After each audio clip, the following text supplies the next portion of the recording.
Good morning, everybody, and welcome back to another episode of Coffee with the Critters, where we live stream every Sunday morning at 9:30 a.m. Eastern here on the Animal Behavior Center's Facebook page and on our YouTube channel. For those that may be new, my name is Laura Joseph, owner of the Animal Behavior Center.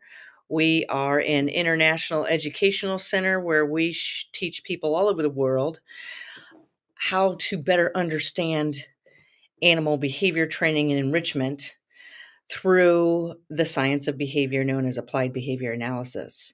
We do this with our online services and our in-person services. And you can find out more on our website, theanimalbehaviorcenter.com. You can also reach me right here on our email address that I respond to each and every one myself at Laura, Lara, at theanimalbehaviorcenter.com. You can take a look at our website with more information about our upcoming events, because we do have some. We're getting ready to load our summer with events. You can also find there our blog, which I write in monthly, and I'm working on the next blog. The last one, we received great feedback. I also, you can find my contact information there. And I want to say Happy Easter. You will also find out, if you have signed up for our email newsletter, that we just launched our new service called Drop-In Classes, where you want to know more in-depth information about a particular topic. You just pick the topic you want and drop in that class, and it's only $30. They get started in the month of May, and we're excited to have those. So today is a Q&A on animal behavior training and enrichment. So if you have your question, go ahead and ask it. I also said, if you want to ask your question anonymously, you can do that as well by messaging me.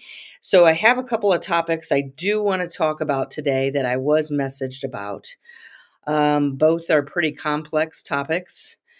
May not relate to everybody, but there are parts of it that will relate to everybody. So if you have a question, you can post it. Because this is a tidbit, we go live for about 10 minutes on Sunday mornings. If you have a question and I don't address it for you here, please feel free to post it or message me, and I will respond to you, whether that's in an email or in our via a direct message. So, two of the several that I received, one was addressing separation anxiety. This is a couple that did get an animal during the pandemic, and I know a lot of people did at that time. When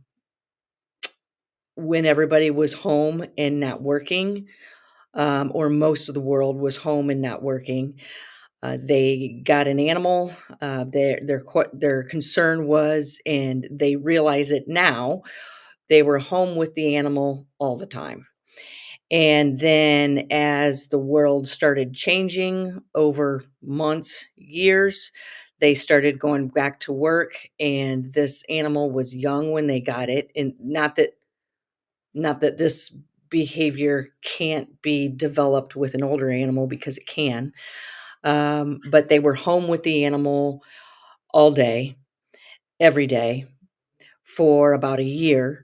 And then they started getting called back to work. And I really want to mention, I really admire these people for the attempts they're giving. They said that here they are these years later, and they're trying to rearrange their work schedule and taking paid time off to stay home with this animal, to continue to work with it. This animal did go to the vet because of this pretty intense behavior issue. And I guess I want to say, first we need to identify if we're actually working with separation anxiety. And I also want to say, don't wait for if you're having any behavior concern, do not wait for the behavior concern to resolve itself. And by that, a lot of people they say, I just let the animal be and see if the behavior would go away. Good morning, everybody. Happy Easter. My concern with that is if there isn't any type of intervention via behavior modification, what is building is called a history of reinforcement, which means the behavior often gets stronger each hour, each day, each week, each month, each year. It can get stronger, and there's Sylvia who specializes in separation anxiety. It can get stronger, and not that you can't change behavior the stronger the behavior gets, but it's a lot easier to change, modify, redirect where you want that behavior to go, the quicker you can get to it. I work with a lot of animals that have very long lifespans, 60, 70, 80 years. A lot of times I don't get to start working with that animal or give advice until 20 years into this behavior, having that history of reinforcement. There's an article I did write, and I posted it in one of my online memberships. It's called Little Red Flags. I've been talking, and I'm going to write this down. I've been talking about these little red flags. These are little cues that our animals give that we can pick up on very early on to say, what is this behavior? What does this mean? Um, Me specializing in behavior training and behavior modification, I'm always watching and listening for those little red flags. And if I do not know what a behavior is, um, and a lot of times people will say it just popped up out of the blue. Probably not. Those little red flags were there. They may have just been so subtle that we didn't pay attention to them. As they grow and get stronger and they become an inconvenience or a concern for the mental well-being for the animal, that's when we're like, okay, we've got an issue. But those little red flags were there. And the more we know and the more we understand our animals, and that is why I train, is to understand an animal. The more we understand that animal, the more we will be able to pick up on those little red flags and know what those little red flags look like. And we can start interacting there, because in order to change a behavior, you have to replace it with another. What I suggest not doing is just ignoring the behavior altogether. There's many things I suggest not doing. um, Sylvia says, agree, animals are always communicating, and if we do not listen, it can get more intense. Yes, absolutely. So another thing with separation anxiety, this is a really complex behavior that takes um, information to break down and understand what is reinforcing this behavior, whether it's desired or undesired. If it's desired, I want to understand what the reinforcer is so I can deliver more of it, to either make sure that behavior maintains or increases. If it's an undesired behavior, I want to identify what is reinforcing this behavior. What is the animal gaining from giving this behavior? And a lot of times with many undesired behaviors related with separation anxiety, the animal is doing it to try to cope with a very stressful situation. Um, such as, and with separation anxiety, you may see it in many different forms, such as if it's a bird, excessive screaming. And I hate to give examples because if you see this, it might not be separation anxiety, it might not be a behavior concern, it might not be a behavior issue. When it starts to bring anxiety in me is when I see an animal stressed and it has and it's trying to find a way to cope with that stress, whether it's excessive grooming, licking, destroying objects. You can have separation anxiety. Is what's causing it? Is it a particular change in the environment? Is it when people leave? Is it when a certain person leaves? Is it with another animal of the same species? Is it with an object? Is it generalized to all animals, all living beings? So, and I know one thing, I want to say one thing you don't want to do because there's several things. You definitely want to reach out to somebody who specializes in this, who understands this, who has a history of success in working through it and changing it. Um, because if you don't do your research and get the help, the appropriate help, inappropriate, I mean actually seeing behavior change for the better, there can be so much more damage done by not getting the right help. Um, so I know we can talk about this with an upcoming guest that we can bring on for an hour.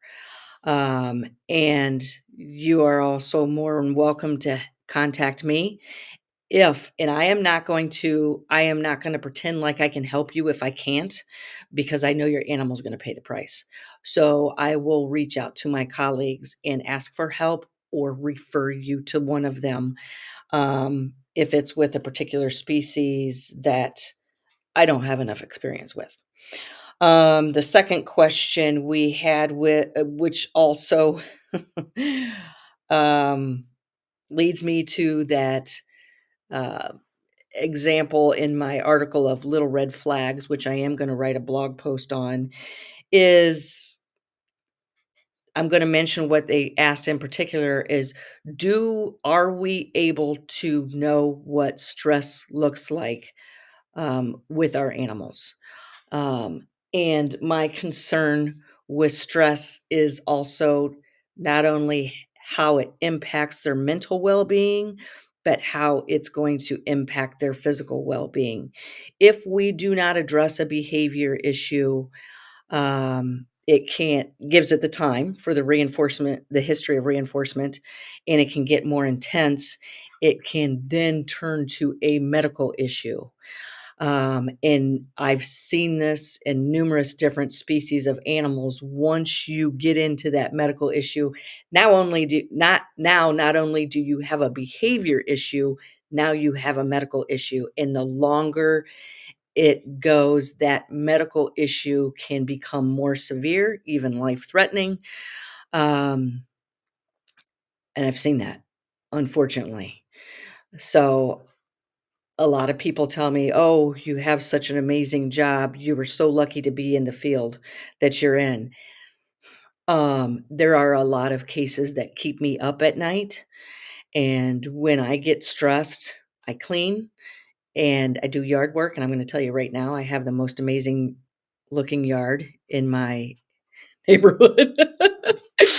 Um, because that yard work serves as a form of achievement. I can achieve things, and another thing is that I'm by myself, and when I'm by myself, I am constantly thinking, and I usually think about different cases or get creative, and it's always about work. Um, yes, Sylvia also says stress can be silent. And we just talked about this. I don't know if it was recently in a podcast in the memberships. Um, one of the worst things I can see with an animal, I deal a lot with exotic animals, um, is an animal in enclosure doing nothing at all. But there are other things that the animal can do that are signs of stress, such as pacing, excessive grooming, behaviors labeled as abnormal, repetitive behaviors, such as go over here, touch this object, then run over here, take 3 steps, touch this object, go over here, touch this object, take 3 steps, touch this object.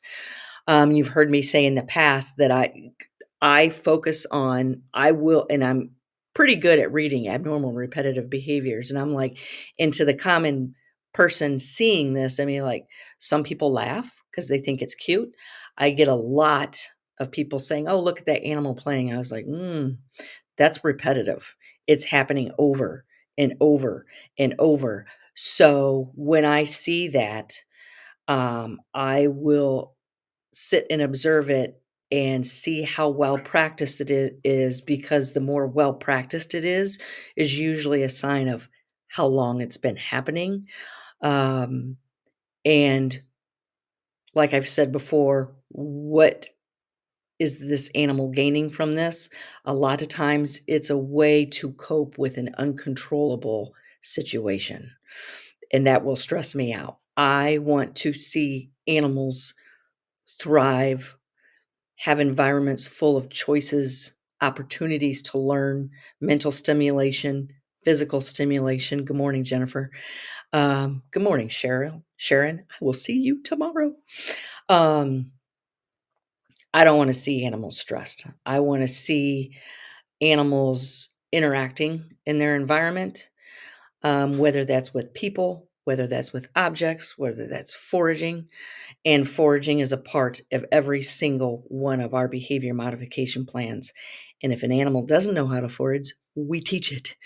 Um, because when an animal is foraging, it's occupying time, it's learning. And you've heard me say before, studies show that if you're actually using positive reinforcement training, and I quote, actually using it, it's the animal's preferred form of enrichment. If we're and this everything's about balance, and if behavior was easy, none of you would be here watching this with me. Um, Behavior can be complex, and when we know better, we do better.